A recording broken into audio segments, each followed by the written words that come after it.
forcément en entendre.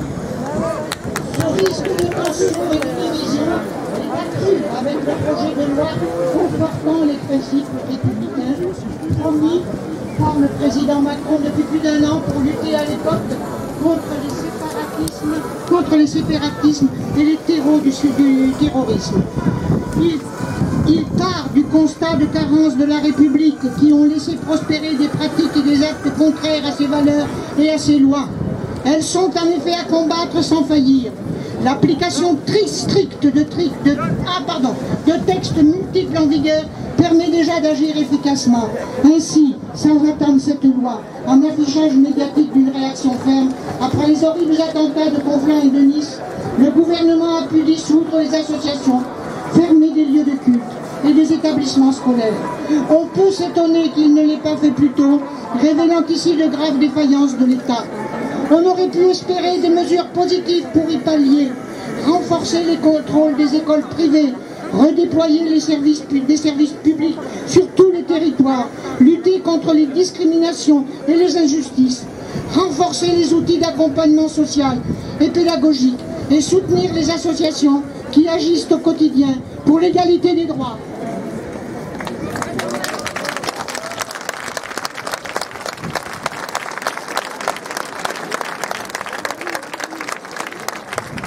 Hélas, au fil de 57 articles très techniques, le projet développe une approche exclusivement répressive.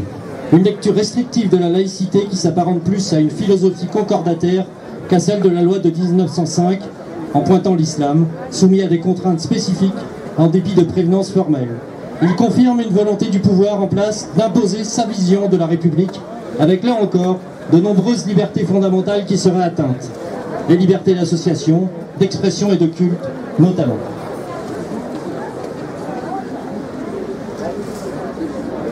Ce projet d'ensemble est mortifère, avec sa surenchère prévisible et incontrôlable lors de son examen parlementaire qui cherchera à aller encore plus loin dans l'interdit, le contrôle moral et social, attisant les passions et les divisions au sein d'une société française dont l'unité est déjà fragilisée. Face au terrorisme et à ses ferments, l'autoritarisme est une impasse.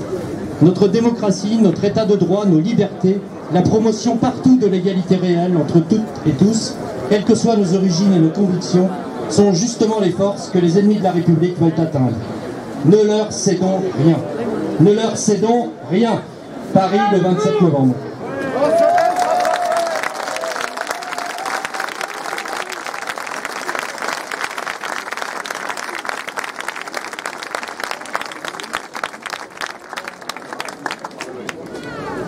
Continuons à nous mobiliser, à nous regrouper, à débattre, à interpeller les parlementaires, à nous opposer à ces lois.